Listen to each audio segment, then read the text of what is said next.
पहला क्वेश्चन है दी गई संख्या को भिन्न के रूप में लिखिए। तो दोस्तों क्वेश्चन आप देख सकते हैं, क्वेश्चन दिया है 0.001, तो ये दिया है दशमलव में।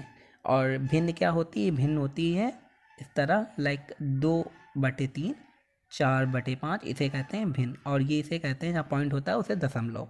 तो हम लोगों को इसे भिन्न के रूप में लिखना है।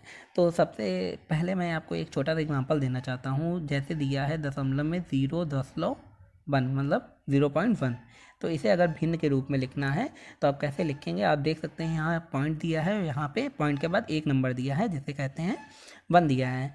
तो हम इसे लिखेंगे भिन्न के रूप में 1/10। क्यों लिखा हमने 1/10? तो आप देख लीजिए कि यहाँ पॉइंट दिया है और पॉइंट के बाद कितने नंबर दिए हैं? पॉइंट के बाद ओनली 1 नंबर दिया है। तो हम लोगों ने यहाँ पे 1/10 मतलब 1/10 लिख दिया।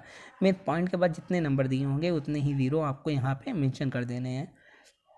अगर यहाँ पे एक के बाद एक और दिया है, मतलब पॉइंट के बाद 2 नंबर दिए हैं, तो आप यहाँ पे 2 ज़ीरो लगा देंगे। अगर यहाँ पे पॉइंट के बाद एक और ज़ीरो और लगा है यहाँ पे, मतलब पॉइंट के बाद 3 नंबर हो गए, तो यहाँ पे आप 3 ज़ीरो लगा देंगे। मतलब पॉइंट के बाद जितने भी नंबर होंगे उतने ही ज़ीरो आप यहाँ पे मेंशन कर देंगे। तो ऐसे ही क्वेश्चन सॉल्व होते हैं। अब आप देख सकते हैं कि यहाँ पे 0.001 लिखा है। तो यहाँ पे आप देख सकते हैं पॉइंट के बाद कितने नंबर दिए हैं। यहाँ पॉइंट के बाद 3 नंबर दिए हैं, तो आप लिखेंगे 1/1000। मतलब जितने नंबर पॉइंट के बाद दिए होंगे उतने ही ज़ीरो आप यहाँ पे मेंशन कर देंगे। तो ये आपका करेक्ट आंसर यहाँ पे हो जाएगा। तो एक एग्जांपल और लेते हैं दोस्तों। ये क्वेश्चन आपको अपने आप करना है 0.01। तो आप आंसर बताइए क्या होगा? जी हाँ, यहाँ आंसर होगा 1/100।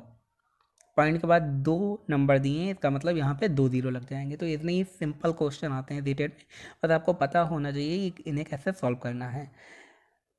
आगे चलते हैं दोस्तों। सेकंड क्वेश्चन आप देख सकते हैं, एक टीम ने 20 खेलों में 80% खेल जीत लिए हैं, उन्होंने कितने खेल हारे हैं? तो ये क्वेश्चन बड़ा टिपिकल लग रहा होगा, लेकिन इसमें कुछ है नहीं दोस्तों। खेल कितने हैं पहले बताइए? खेल टोटल 20 हैं। उन्होंने जीते कितने हैं? 80% जीते हैं। तो अगर टोटल खेल 20 हैं तो इसे कितने परसेंट हो गए? ये होंगे 100%, जाहिर सी बात है। इसमें से 80% अगर खेल जीत लिए हैं तो खेल हारे कितने होंगे? तो वो होंगे 20%। तो दोस्तों अगर ऐसा क्वेश्चन आते हैं कितने खेल हारे हैं, तो जाहिर सी बात आप आंसर लिख देंगे 20%। ये तो सिंपल है। लेकिन यहाँ पे एक नंबर पूछा गया है। क्या नंबर पूछा गया है? कि टोटल खेल 20 हैं, 80% खेल जीत लिए गए हैं, तो कितने खेल हारे हैं? तो ये नंबर में बताने हैं कि कितने खेल हारे हैं। तो पहले आपको ये पता करना पड़ेगा कि कितने खेल जीते हैं नंबर में। ये तो परसेंट में दिया है, लेकिन हम लोगों को क्या पता करना है? कितने खेल जीते हैं नंबर्स में। तो आपको कुछ नहीं यहाँ पे करना है, आपको यहाँ पे ये खेल लिखने, कितने खेल हैं टोटल 20, और कितने परसेंट हैं 80/100 हम लोग क्यों करना है यहाँ पे? क्योंकि आप देख सकते हैं यहाँ परसेंट दिया है, तो परसेंट हम लोग यहाँ पे ना लिख के उसकी जगह अपॉन में 100 लिख सकते हैं। ठीक है, मतलब बटे 100 कर देते हैं। तो हम लोग लिखेंगे यहाँ पे 20 × 80/100। तो 0 से 0 कट जाएगा, 0 से 0 कट जाएगा, और यहाँ पे 8 दूनी 16।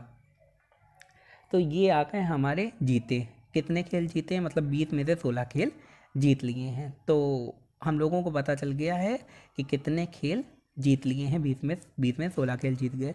अब क्वेश्चन आया है कि कितने खेल हारे हैं। तो सिंपल सी बात है, 20 में से हम लोग 16 को घटा देंगे और आंसर आ जाएगा कि 4 खेल हारे हैं। अगर भाई 16 खेल जीते हैं तो 4 खेल ही है तो हारे होंगे। तो दोस्तों इसकी जगह अगर कोई और नंबर दिया है और किसी कोई परसेंट दिया है तो उसे ले लेंगे और आप आंसर निकाल देंगे। यहाँ पे आंसर ज़रूर नहीं दिया, लेकिन आंसर होगा यहाँ पे 4, जो यहाँ पे आंसर नहीं लिखा है। दोस्तों एक दूसरा एग्जांपल लेते हैं। अगर सपोज़ करो कि खेल हैं 30 और उसमें 70% खेल जीत लिए हैं, तो 30 × 70/100 कर देंगे। 0 से 0 गया, 0 से 0 गया, और 7 × 21। ठीक है, 21 खेल जीत गए। टोटल कितने खेल थे? 30।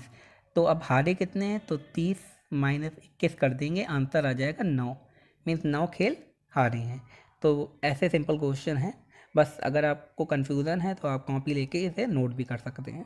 आगे क्वेश्चन देखते हैं। m और n दो धन पूर्णांक हैं। यदि m की पावर n मतलब m की घात n 49 है तो n की घात m का मान कितना होगा। तो ये क्वेश्चन अगर आपको टफ लग रहा है तो आप गलत हैं, ये काफ़ी सिंपल क्वेश्चन है। एक बार मैं समझा दूंगा और आपको ऐसा कोई भी क्वेश्चन आ जाएगा तो आप उसे सॉल्व कर लेंगे।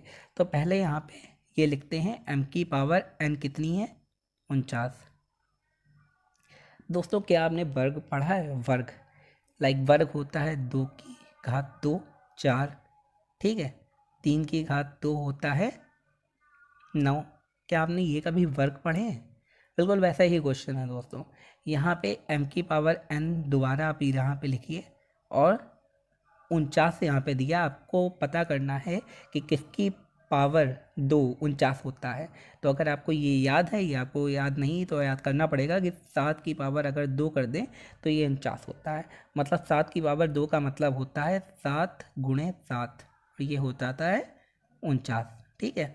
अगर आपको ये पता नहीं तो आपको ये याद करना पड़ेगा कि किसकी पावर 2 49 होता है। अगर यहाँ पे 64 दिया होता है तो अगर यहाँ पे 64 दिया होता तो 8 की पावर 2 कर देते, 8 मतलब 8 इंटू 8, 8 गुणे 8, 8 को 2 64, ठीक है।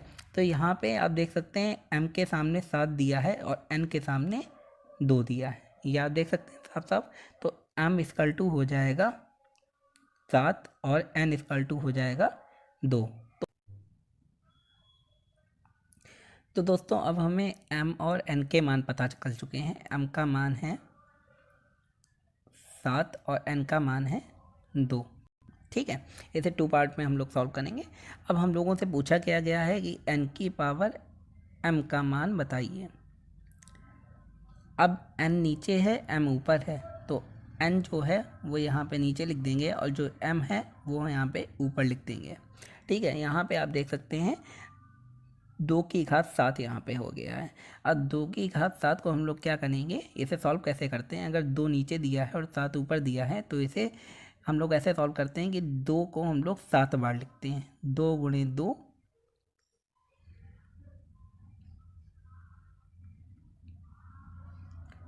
7 बार लिख दिया। अब हम लोग इसका गुणा कर देंगे। 2 दूनी 4, 4 दूनी 8, 8 दूनी 16, 16 दूनी 32, 32 दूनी 64 और 64 दूनी 128। तो यहाँ आंसर आपका आ जाएगा 128। तो ये थोड़ा बड़ा क्वेश्चन था, इसे आप अपनी कॉपी में भी लिख सकते हैं और उसके बाद दोबारा रिवाइज करेंगे तो आपको समझ में आ जाएगा। आगे चलते हैं। क्वेश्चन नंबर 4 है। यहाँ पे एक नंबर दिया है, ये बहुत सिंपल क्वेश्चन है। यहाँ पे एक नंबर दिया है, ये इसमें पूछा गया है कि इसमें जो ये नंबर दिया है इसमें 7 और 3 के स्थानीय मानों का अंतर प्राप्त करना है। तो इसमें 2 चीज़ें हैं। पहले तो आपको स्थानीय मान पता करना है, स्थानीय मान क्या होता है, और उसके बाद उसका अंतर निकालना है। अंतर माने होता है सब्ट्रैक्शन, मतलब घटाना है। अंतर माने क्या होता है, घटाना है। हम लोगों को स्थानीय मानों को निकाल के उसे घटा देना है। तो यहाँ पे क्वेश्चन आप देख सकते हैं कि यहाँ पे नंबर दिया है 6 4 7 1 3 5। तो यहाँ पे 7 का स्थानीय मान निकालना है और 3 का स्थानीय मान निकालना है। तो 7 और 3 का स्थानीय मान हम लोग कैसे निकालेंगे। अच्छा ये बताइए कि 7 कौन से नंबर में है। 7 है इधर से तीसरे नंबर में है और इधर से चौथे नंबर में है। तो यहाँ स्थानीय मान का माने होता है, पहले आप 7 लिखिए। यहाँ पे 7 का स्थानीय मान मैं बता रहा हूँ। पहले यहाँ पे 7 लिखिए और 7 के बाद कितने नंबर हैं, 7 के बाद है 3 नंबर, तो 3 0 यहाँ पे लगा दीजिए। ऐसे ही निकलता है स्थानीय मान, और कुछ नहीं है। यहाँ पे क्या है, यहाँ पे 3 यहाँ पे लिखा है। 3 के बाद कितना नंबर है, 3 के बाद 5 दिया है जो खाली एक नंबर है। तो क्योंकि 3 के बाद एक ही नंबर दिया है तो 3 के बाद 1 0 लगा दीजिए। तो ये हो गया 7 का स्थानीय मान, ये हो गया 3 का स्थानीय मान, और इन दोनों को घटाने पे आंसर आ जाएगा 6 9 7 0। तो ये हो जाएगा आपका करेक्ट आंसर। तो अगर आपको अभी नहीं समझ में आया तो दूसरा एग्जांपल ले लेते हैं। जैसे यहाँ पे 2, एक सेकेंड,